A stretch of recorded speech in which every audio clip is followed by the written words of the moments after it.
Good evening, ladies and gentlemen, and welcome to the tonight's episode of the halachic session that we have. And the question which came through, which I decided to talk about today, is about questions of interrelationship between genders in Judaism. And specifically, the question was asked: some Orthodox men shake hands with women, some don't. What's the deal with that? And in order to talk about handshake, we'll discuss the general idea of gender separation and some of the concepts, how Judaism looks at it. And we know that today, in this day and age, it's very, very different to the way that the world, the secular society, looks at this question. Because as we moving with times, the world is becoming more and more permissive on any questions of permissibility between genders. In other words, as long as you have two consensual adults, almost everything is allowed in the secular society. I think at the moment incest is still something which is not permitted in most societies, but virtually everything else is allowed.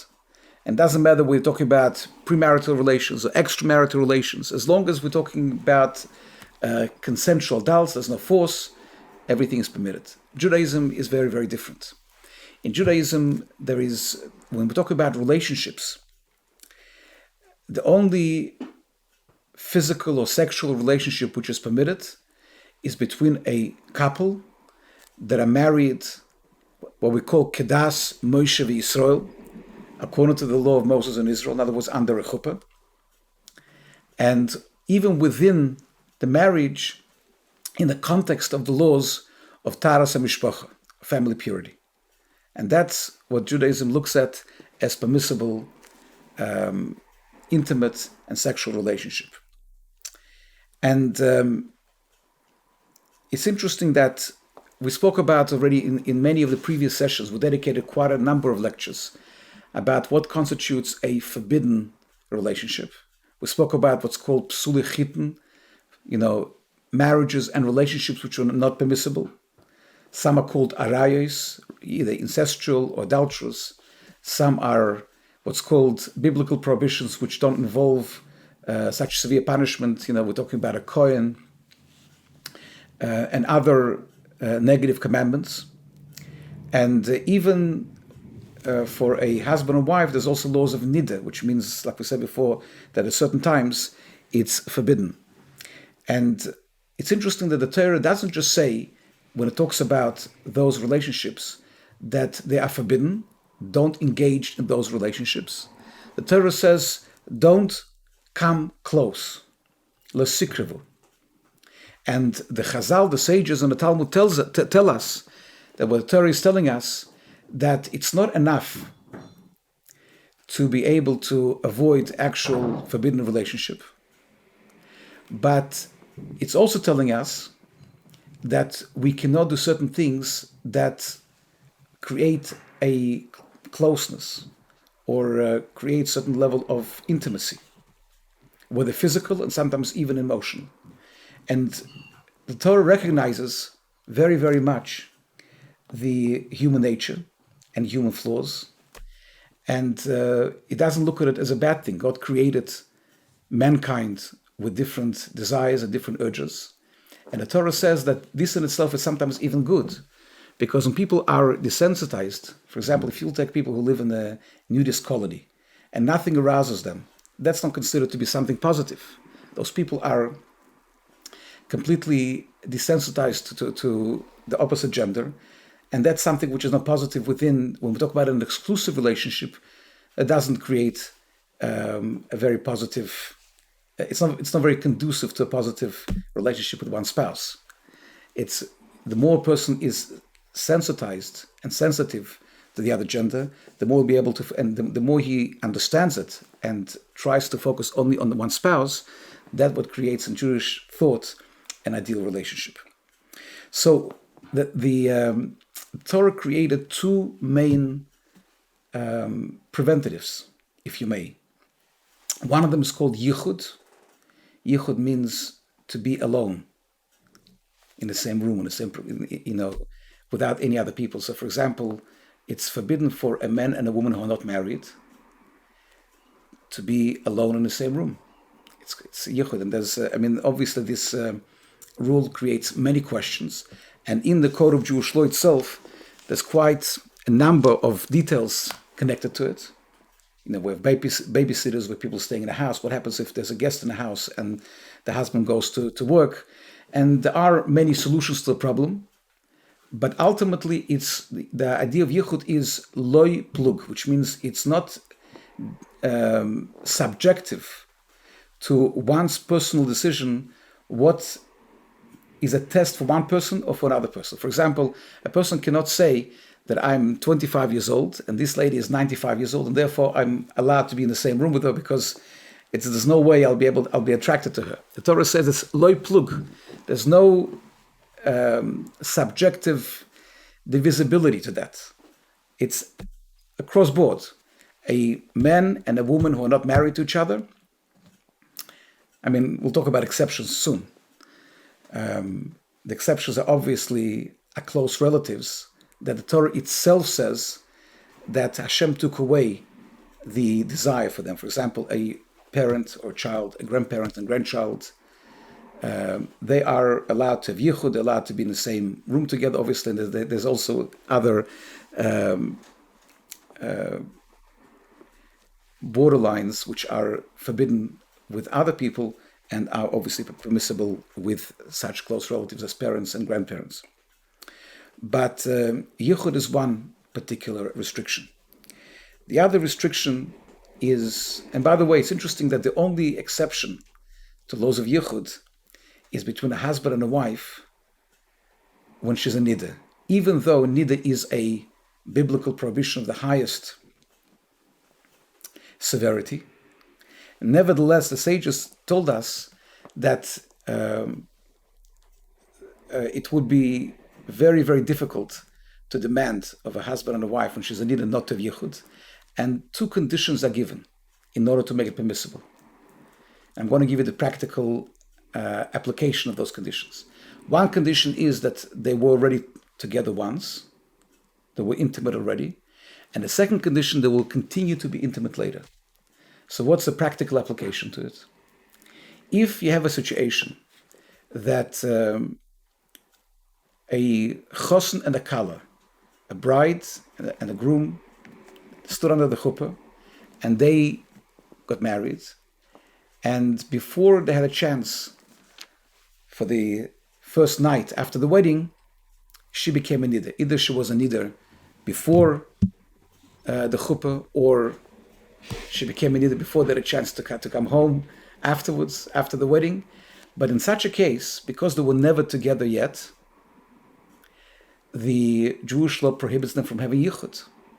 And there are different ways, and there's whole different instructions how to be able to do it in a dignified way, in a way not to publicize it to all the other people, and so on and so forth.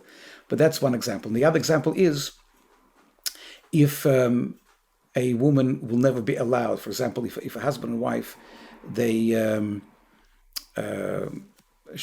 she's a niddah right now, but they know they can never be together again for whatever reason. Either they have to get divorced or something like that. In such a case, a yichud is forbidden because those two conditions are necessary in order to take away the prohibition of yichud, of being in the same, alone in the same space without any other people. But for all the other couples who are not married to each other, yichud is not allowed. And you can see how practical it is. You see that all of the extramarital affairs, how do they begin? They begin when people stay late at work and they talk to each other, develop a relationship. It all begins with certain type of, many times they never thought about it, but as they allow themselves one particular familiarity, one particular leniency, one thing leads to the other, and the Torah understands this much, much better than any other human being. The Torah is a divine wisdom and understands human frailty and tells us how to be able to avoid it. The second one is, the second prohibition that is introduced in Yiddishkeit in order to avoid the actual forbidden relationships is a prohibition of negiah, which means touching, especially affectionate touching. So any kind of, and at different levels, obviously. There's many things in between. There's the actual forbidden act, forbidden relationship. Then there could be many acts of intimacy outside the actual sexual relationships, sexual intercourse as they call it. And then there could be things like hugging and kissing. Even hugging and kissing which are affectionate, or patting, or caressing somebody, that is forbidden. It's called an Isser of Negiah. What about non-affectionate touching? So the obvious one which is allowed is a doctor and a patient. A doctor is specifically, the Torah says, he's allowed to treat a patient, even if it's a male doctor and a female patient, or vice versa, because the sages tell us that a professional is busy with his own professional work to treat the patient, to look after him, to heal, to help, and therefore he's not suspected. I mean, we know that sometimes we've heard cases when it wasn't the case, when there were some doctors who were arrested and indicted for taking advantage of patients. But nevertheless, the Torah talks about the majority of cases and says that we do allow, there's no obligation for a woman to go and look for specifically a female doctor, even if we're talking about a doctor such as an obstetrician or a gynecologist, which obviously is very intimate treatment of women. Nevertheless, we are told that you look for the best doctor, and there's no obligation whatsoever to look for a doctor of the same gender. Another example is if somebody needs help. If somebody walking on the street and you see a woman fell down, a woman is, needs help in the water. Well, drowning is already a very extreme example, but even if somebody just fell down, they stumbled and fell. There's absolutely, not only there's no prohibition to help the person up, but it's the right thing to do.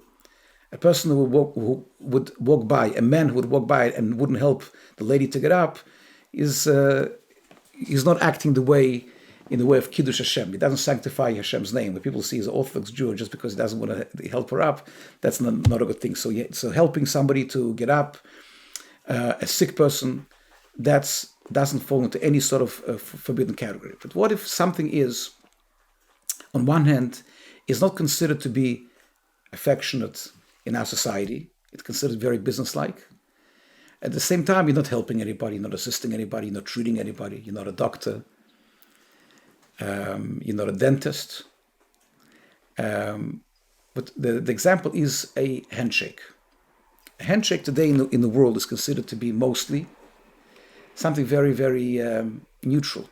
Nobody considers two people shaking hands when they meet and say, hello, how are you? And one extends the hand to the other. That's not considered to be an affectionate expression of affection.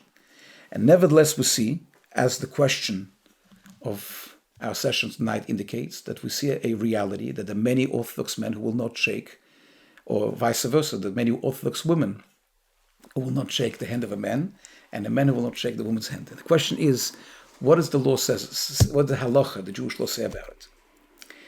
And the answer is that it's not a black and white question. It would be wrong to say a categorical yes or categorical no. And as a matter of fact, it is in the halachic literature, in the responsa literature, we spoke before, when we spoke about the structure of Jewish law, we discussed how the oral law is recorded in the Talmud, in the codes, and ultimately there's also what's called the responsa literature, shilas and shuvas, when in every single generation, great halachists responded to questions written to them and discussed all questions of Jewish life without any exception. And obviously, handshake is something that's so practical. And we see there's a varied outlooks within the responsa literature. There's no monolith, it's not exactly the same. If we take, for example, Moshe Feinstein, who was mentioned many times, he's one of the greatest halachic authorities to whom the whole world turned. He lived in the 20th century, passed away in 1986 in New York. And he wrote a monumental work called Igros Moshe. Literally, it's called the Letters of Moshe. And he has a number of responses related to handshake. And even he, who was one author, you can see that it wasn't exactly the same. In some of his tshuvas, he was more negative about it and really advising against it. And another tshuva, he justified it. He gave it some kind of what's called limud zchus, some justification. And again, it shows not because he contradicted himself. Rav Moshe Feinstein himself writes in the introduction to his work that nobody can use his responsa without a full knowledge of all of the sources, because he writes that he related to each question individually, and sometimes with different circumstances. There were certain different people that, and not every single question is black and white, and sometimes a lot depends on individual circumstances. So what the variant views are about handshake.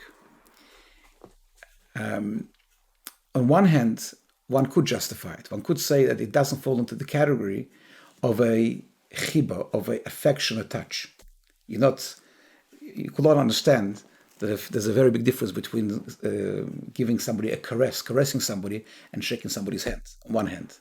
On the other hand, there's no question that with all the justifications, there's a very good reason why many Orthodox men made it a rule not to shake hands with the opposite gender. And the reason there's a number of reasons. First of all, it sets certain boundaries.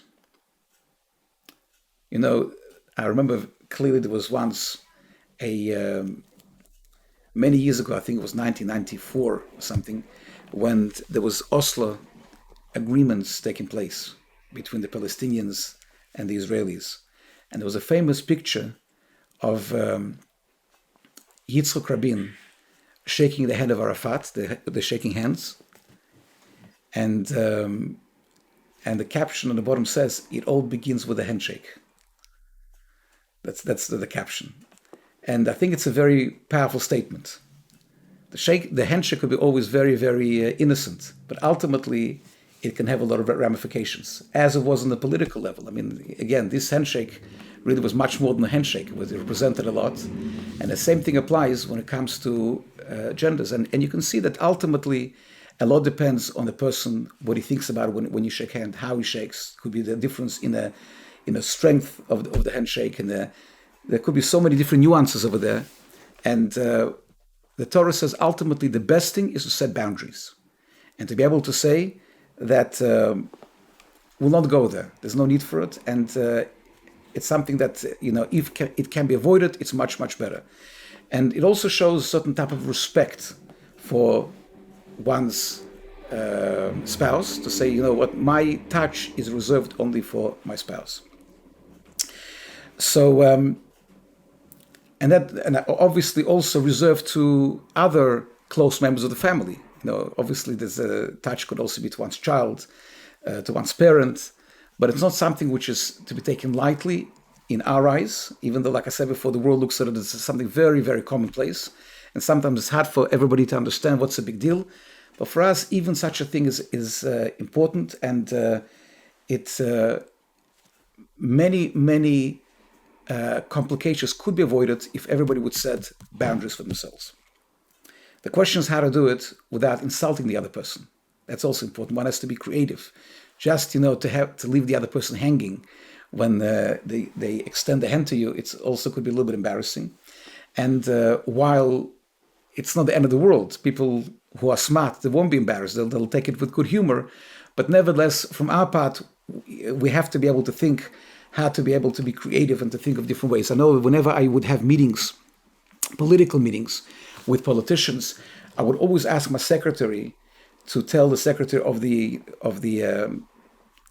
a politician, a woman politician that was meeting with, to let her know, please inform so-and-so that the rabbi doesn't shake hands with the opposite gender.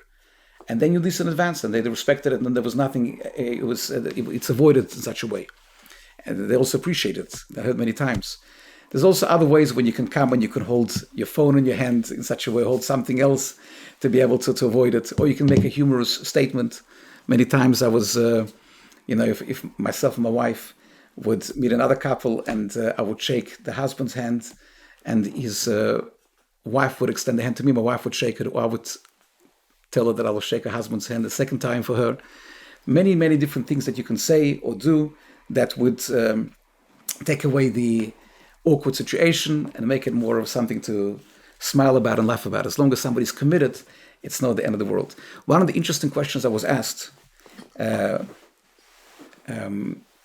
following the question of the general lecture, and when we announced that this will be the topic, so a couple of questions came in related to this topic. One of them was, what about other relatives, such as cousins, uncles, aunts? Again, it's something that in religious circles, it's not done, because ultimately, when it comes to cousins, it's many people think it's like a brother or sister, but in Judaism, it's not. As a matter of fact, cousins are permitted to be married. And it used to be a very commonplace in Jewish society for cousins to get married. For a while, it was avoided because of the different... there's somebody coming in. Because of different genetic issues that could come up. Now, with Dar Yeshorim and the genetic screening prior to dating, that's already also became much more flexible, and many cousins, they date each other because they know that there's no genetic problem if they will go through Dar Yeshorim, through that particular system. So Yiddishkeit looks at cousins as a regular young men and women who have to keep the same rules as anybody else. Another question I was asked recently by a number of rabbis from different cities, in America recently, from Australia also, that they have transgenders that come to join the synagogue.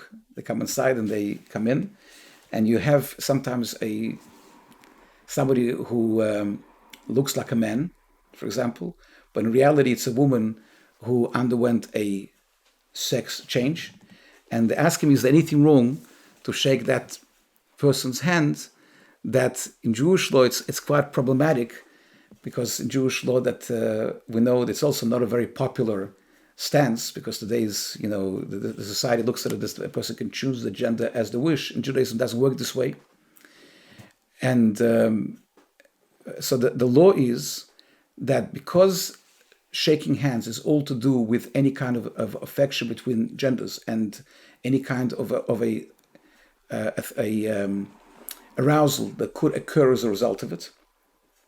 So if somebody looks like a man, so there will be no problem for a heterosexual male to be able to shake his hand. For the same reason, if somebody looks like a man, they sit on the male side of the mechitza. They don't, in other words, once a person, not because necessarily we go with that particular philosophy that a person can change the gender, but because it goes according to the way a person looks. It would be very weird if somebody looks like a man would suddenly sit on the other side of the mechitza on the female side. So we go, in that particular situations, it goes according to the way a person looks.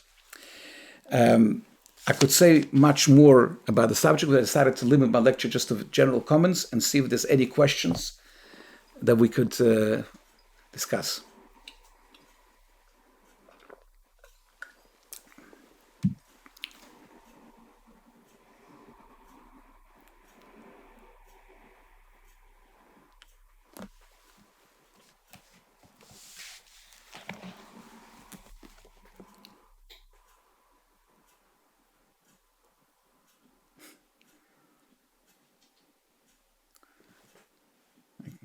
I can't read it. I can't see anything.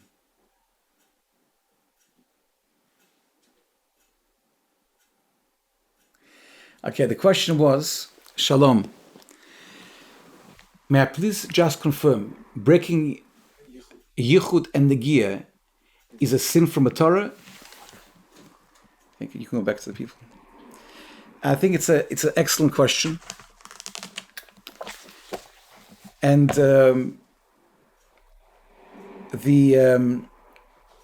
When it comes to Yichud, Yichud had involved in different stages. Initially, from a Torah, the prohibition of Yichud was limited to what's called arayos, which means the ultimate forbidden relationship, such as married men with is to be with a married woman, and so on and so forth. It says that when a certain very, very sad episode, a very tragic episode occurred with the family of King David, the King David and his Beis Din, we explained before that in every single generation there was a main Sanhedrin, which was the high court which could enact legislations. So the Beis Din of King David enacted a legislation that any unmarried couple cannot be together. Yichud applied to them also. In other words, until then, it was mainly with a married woman. But when this particular episode, you can look it up. If you look in Tanakh, in the book of Samuel, you can read what happened. The Sanhedrin prohibited for any what's called pnuyos, even to be with an unmarried woman, to be in the same room. It's interesting that today every unmarried woman also has a status of a niddah, because today the only reason why a woman goes to mikveh is in the context of marriage. In olden times, because there were certain other reasons of tumah v'tahara to do with the temple, to do with sacrifices, and so on and so forth, even unmarried women went to the mikveh, and therefore the argument was that any relationship with them would be only of rabbinical nature. But the rabbis have forbidden yichud with them also.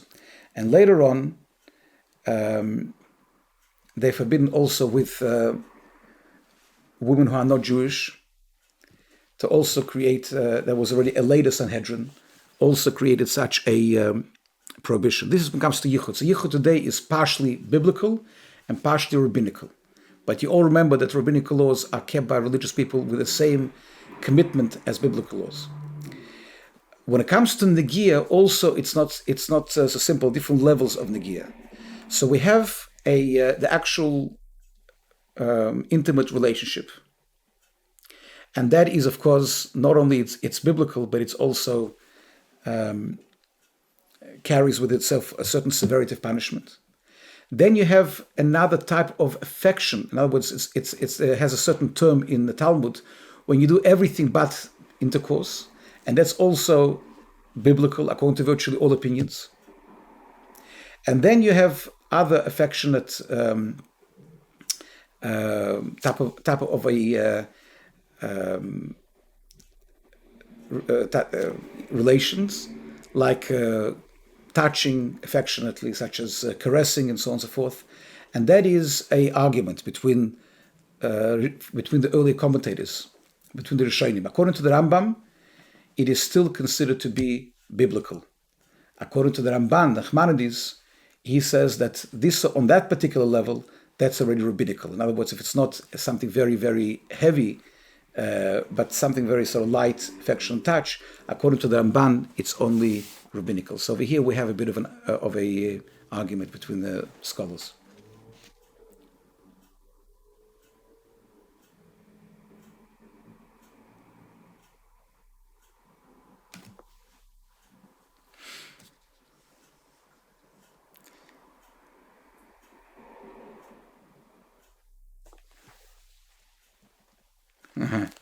Has COVID made it easier for frum people to avoid shaking hands with the opposite gender?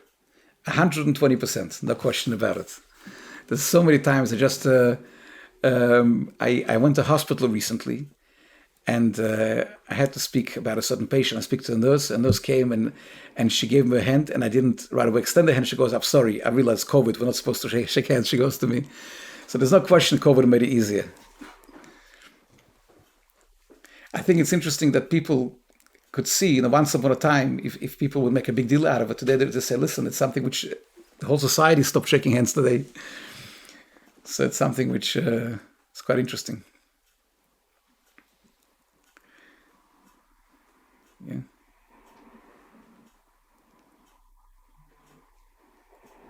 There's a, okay, can't read it. If one lives with a sister-in-law or brother-in-law, for example, and they have lived with them in a home for a while, are they still forbidden to be alone, for example, in a kitchen with the in-laws, even if both are not speaking to each other? So, on one hand, like I said before, somebody's trying to come in. It's the prohibition of yichud is loy plug. One cannot say that I'm attracted to this person and not attracted to this person. So with this person I can't have yichud, and with the other one I can. It doesn't work this way. It's across board. On the other hand, without going into full details of the laws, it's something which is today that they have even in English. They have interesting like small digests of the laws of yichud, and you can look at it. But sometimes there are certain leniencies. For example, if the spouse is in the city and comes home all the time, so even though a woman can have somebody coming to the house, a handyman or worker and so on and so forth, there's no prohibition of yichud, because it says that ba'ilo ba'ir, that's a certain kind of a particular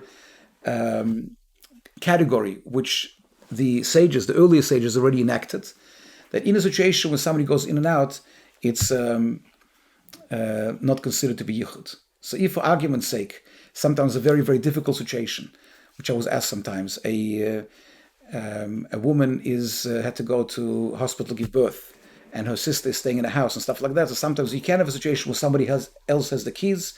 At night, it's more difficult. By day, there's much, much easier to find solutions to problems. You can have also by day sometimes leave the door a little bit open. But there are many, many different solutions. But one has to either study those laws or ask.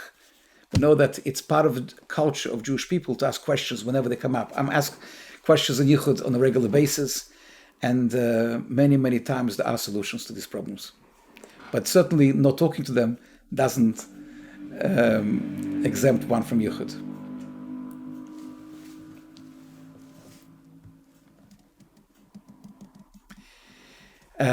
If they arrived first in is there a problem if a woman, not Jewish, and a man are alone in a synagogue because they arrived first?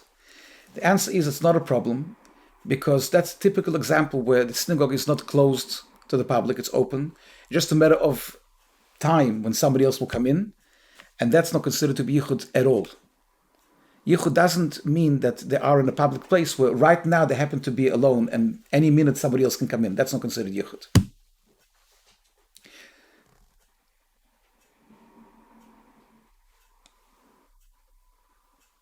One second. In cases that avoiding a handshake in a public setting, e.g. in front of an audience, will cause great embarrassment, can one who ordinarily doesn't touch the opposite sex rely on a lenient opinion in the same way we rely on lenient opinions to help someone of the opposite sex who fell down or needs help, etc.? I wouldn't do it, but I'm curious. In other words, the question is, can we be lenient when it's embarrassing? Look, I think it's a question of each individual person to their rabbi. Each one should ask their own rabbi to advise them on this particular question. I think that, I would look at it, if we're talking about a person who's just becoming religious and he's on the way to become religious, then there is, we know that a certain concept of doing things step by step. But I think when somebody is already committed to the being strict with any kind of negiah, including a handshake, I think it's a slippery slope. That's why I tell people, once you start doing it, you'll continue doing it. It's never an end to it. You'll say, every time will be embarrassing, every time there'll be a reason to do it. I think when somebody's already committed, they have to be creative to find a way how to dissolve the tension or the embarrassing situation and to make something humorous out of it, something, and not to worry about it. Just to, out of 100, when a person thinks about the solutions, out of 100 cases, one time could be embarrassing. It's not worth one such time to be able to disregard those laws. And by the way, even though when it comes to touching, there is no prohibition with a doctor, but yichud is definitely is. There's no question at all that the Jewish law talks about that when it comes to a doctor, yichud applies just like anybody else. And therefore, if you go, for example, to places like in New York, when there's religious doctors and practices, they always make sure that the door is slightly ajar, secretary is sitting there. They're always careful about there should be no yichud between a doctor and the patient. I was recently asked a question about a woman who was going to see a therapist, a psychologist. She had a very, very serious psychological problem, and she had to be treated for. She got to therapy, and there was a real yichud issue with a psychologist. And the reality is that yichud is even more dangerous when it comes to a situation of a person of authority, a person who's actually is here to be able to, on whom one relies. That creates a certain level of intimacy when a person becomes like a mentor, becomes like the person you're coming for help. And over there's no leniency. So, we did find a solution to that particular problem, but one shouldn't confuse what I said before about a doctor able to touch the patient, and also to transgress the prohibition of yichud, of being alone for an extended amount of time when nobody else will walk in at that time.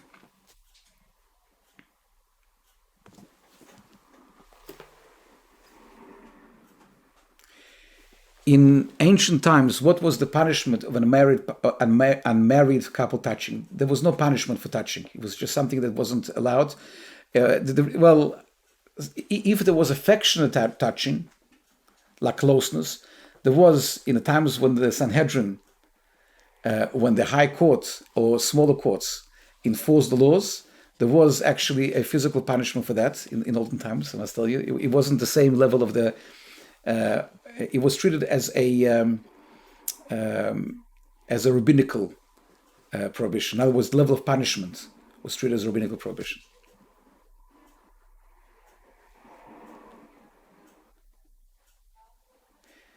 What is the situation with phone conversation with opposite gender that sometimes needs long time or repeated calls, in particular business conversation?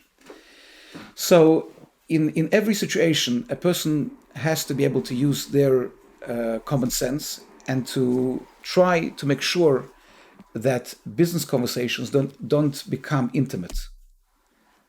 There's no flirting. There's not too much. If a man will talk for extended amount of times with a woman on business conversations, and it'll be more than just business, then it'll become a problem, the question about it.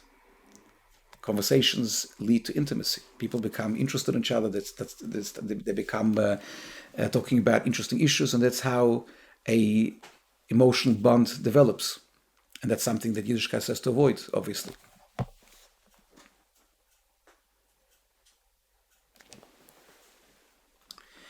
Shaking the hand of an adopted daughter, how about in front of your wife? I don't think there's a difference between in front of one's wife or not in front of one's wife, but it is a very, very sensitive and very sort of difficult question, because technically, and it's something which is written in a encyclopedic work called Oitzer Poskim. I have in my library a encyclopedia on Even Ezer, and it talks about how when it comes to adopted children, there are restrictions of yichud and negiah. And it's interesting that if you look in the letters of the Lubavitcher Rebbe and answers of the Lubavitcher Rebbe, it seems to be a change in attitude towards adoptions. In the earlier years, if you look in the earlier letters, there's a sort of like a negative attitude. The Rebbe discourages adoptions, and later on, in the very public and open way, the Rebbe encourages very much.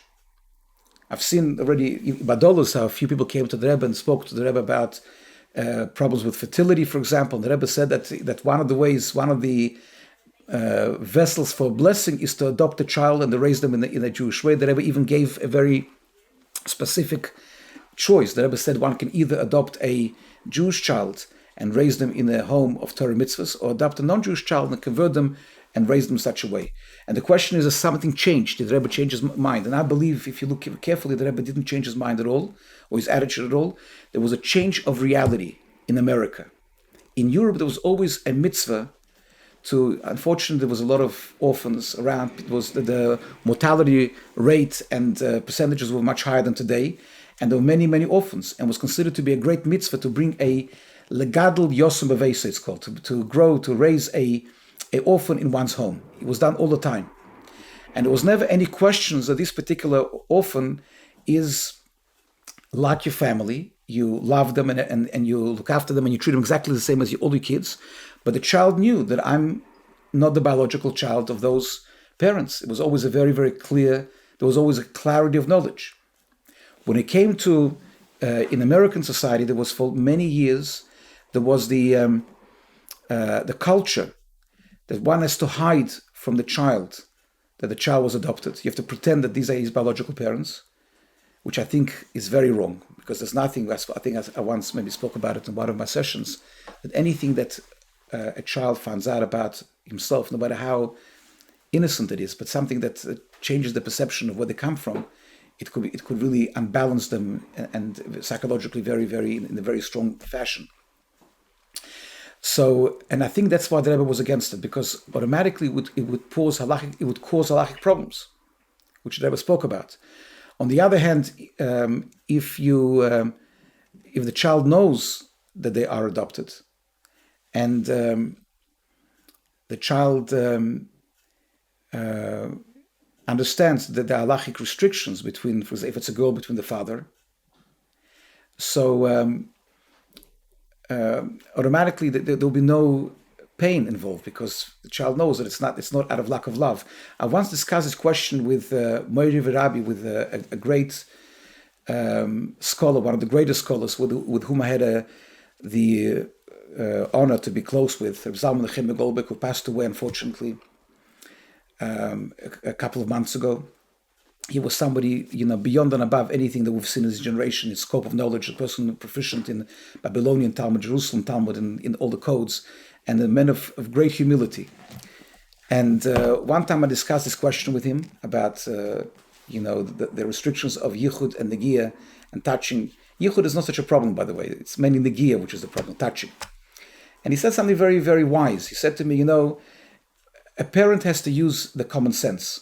If the father, for example, has a number of daughters and he adopted, and the parents adopted a daughter, so at a certain age, you become less touchy with the daughters. The different relationships between parents and kids. Not every parent is as touchy and always kissing and hugging like other parents.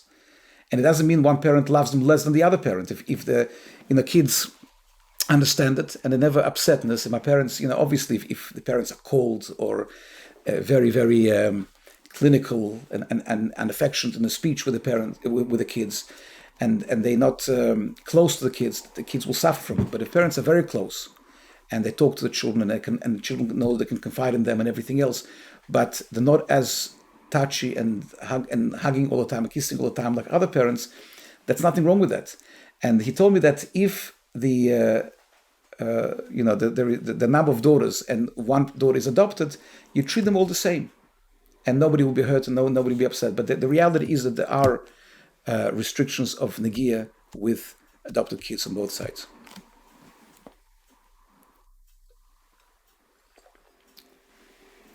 How is dancing with one's wife in the private setting looked upon? No problem at all. As long as she's not a nida, no problem at all.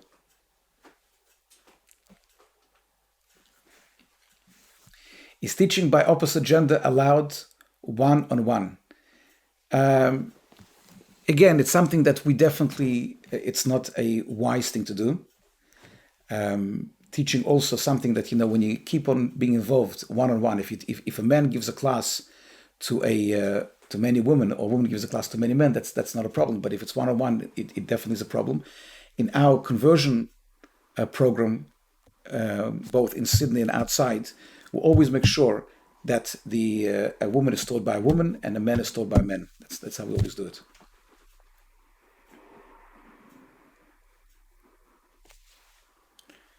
If someone is homosexual, how are boundaries set for contact with the same sex? The answer is, you're 100% right, whoever asked the question. The Talmud tells us and the codes tell us that when a person feels attraction to opposite sex, he has to be able to live accordingly, and he has to be able not to put himself in a situation, to the same sex, I apologize. When a person has attraction to the same sex, then he has to be able to set the boundaries.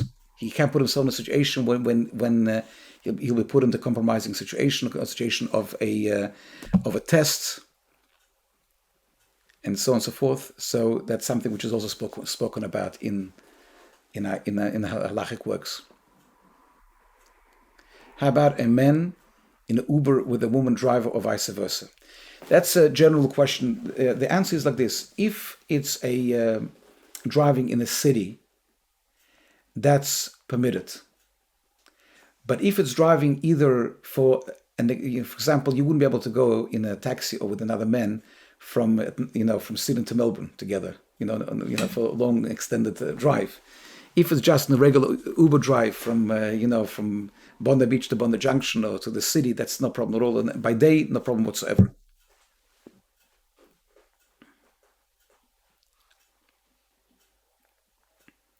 Hi, Rabbi. Thank you for doing the shiur. How would you explain to teenage girls the problem of speaking with boys? Is it an actual halachic problem if there is no touching or yichud like at a Shabbos table?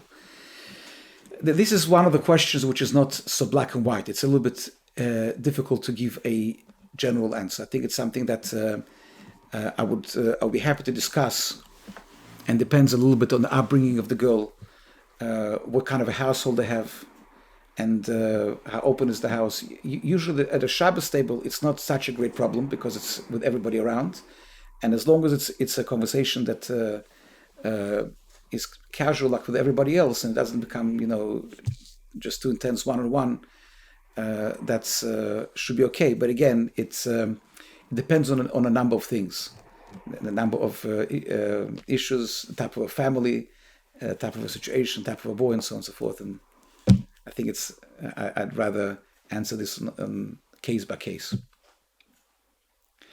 How does it apply if an individual meeting required at workplace by the boss with the opposite gender on a regular basis? So are we talking about one-on-one? I'm not sure what the question was. If it's one-on-one... It's a follow-up from the one that was asking about business in general, when you have phone conversations and things like that. Right.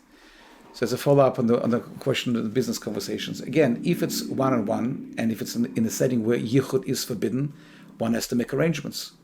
One has to say, it's interesting how, on one hand, our society became so attuned. In a way, we see certain trends in society which became very positive. There's a very, very much greater understanding in a secular society than before about the woman's right to her body, about her right to her boundaries, to be able to be treated with respect. There's a lot more laws put in place in order, of sexual harassment, for example. Once upon a time, it was almost a culture in certain workplaces. The men could treat women, and women would be afraid to be able to do anything about it because they would be afraid to lose their job or even their career. Today, a lot more put in place in order to avoid it, and that's a very good thing. But at the same time, Yiddishkeit understands that it's true that the law prohibits one from behaving in a certain way, but at the same time, one also has to do some things to avoid being put in a place of temptation. Today, for example, with everything, all of these prohibitions, there's no concept of modesty. If women, in some places of work, if a woman would be asked to dress modestly, she would go and complain. I can do whatever I want. But the reality is that the same logic that would state that it's wrong and unethical to treat a woman as an object, to objectify her, the same logic would dictate that to try to do certain things in order to avoid. After all, Yiddishkeit, like I said many times already, it does understand human character very, very well, and understands that human beings have the temptations. That's how they're created. It's interesting that the Talmud tells us that at a certain point, it was around the time of the Second Temple, people can't understand other temptations. They only understand what they have. If somebody else is tempted by something which another person finds completely irrelevant to him, he wouldn't be able to appreciate it. We know that we are told that until a certain time there was a desire in the world for idol worship. It's hard for us to understand because we're not tempted. If we walk around, if we go to India and we see somebody worshiping idol, we're not going to get aroused by it. We're not going to start getting suddenly a desire to worship idol. But that was the fact. In a certain time, there was a tremendous desire. As a matter of fact, the Talmud says that a certain Talmudic scholar, he spoke with disdain about a particular Jewish king who was established certain places of idolatry in Israel. And that king came to him in a dream and said to him, "You don't understand how particular I was with every aspect of Jewish law. And I will promise you," he says, "if you would be in my place and you would see an idol many, many miles further than I did see an idol, you would run after him because you wouldn't be able to withstand the temptation," something which we can't understand. So the Talmud tells us that the rabbis decided that they're going to abolish, they had the power to do so, they will abolish the temptation for idolatry. And they did it. And at a certain point, they decided also to abolish a temptation and desire for sexuality. And when they did it, there was no procreation whatsoever. It doesn't mean that the only reason why God created sexuality is only for procreation. That's not the only reason. There are other mitzvahs involved in married life other than just having children. And the biggest proof is that when a woman is pregnant or where she can have children, there's still a mitzvah and it's still a part of our life. And what God wants from us is normal marital relationship between a husband and a wife. But nevertheless, the rabbi saw that it can be, and they brought back the temptation between genders, and they abolished mostly temptations between close relatives, which existed before. In other words, between parents and as such. So that's something which became unnatural to most people. But nevertheless, the Torah says that such a temptation exists, and therefore it makes sense to be able to avoid it by not being in the same place. There was recently a story about a certain politician in the United States who didn't want to travel with a certain female associate, and she got very offended. And he said, "Listen, I'm married and I have certain boundaries. I don't want to spend a long time with another woman." And for some reason, they couldn't understand it. And I think it's something which is so normal and so logical, and it shows so much respect both for one spouse and for other women, to show that we don't want to be in a compromising position with them. And therefore, if one's job demands any kind of a interaction with genders that is forbidden by Jewish law, one has to make sure to explain and to say that the setting has to change.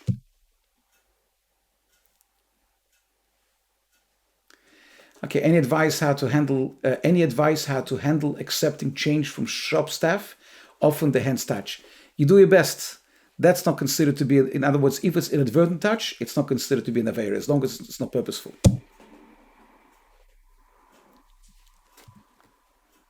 What about buying presents between the sexes? Does Halacha discourage men gifting things to women?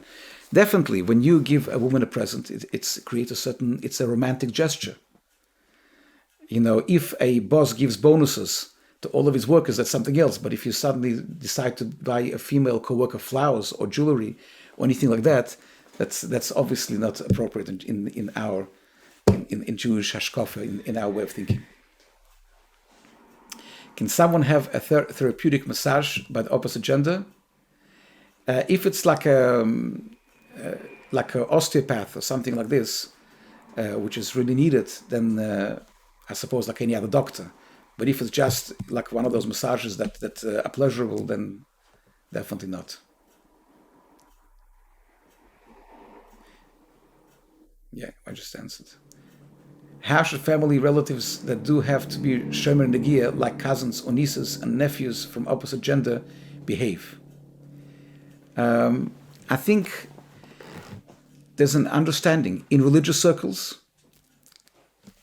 It's just known that you don't hug and kiss cousins. And if you have somebody has non-religious relatives, you just explain to them and they learn to understand. I don't see it as a problem when people see that somebody's consistent. Thank you for the shir. What about a family dancing together at a wedding? Is it okay for couples to dance together at a wedding? So the again, it's more goes into the realm of modesty. In religious couples don't dance in public, but if it's a family wedding and there's a family circle with all of the siblings, brothers and sisters, and they're all dancing with a color, for example, that's something which is done, and it's that's okay. If it doesn't go against a particular place, it could be that in a certain neighborhood or certain type of a community, that's not accepted. That's something else. Every community can have the standards. If you go to certain ultra-Orthodox places in Mea Shearim or in Williamsburg, sometimes have certain rules that are stricter than somewhere else, and one has to respect the rules in a particular place. But if that is accepted, then it could be done. Ladies and gentlemen, thank you very much. It was a pleasure to be with you today, and we hope to post very, very soon the next topic. Thank you.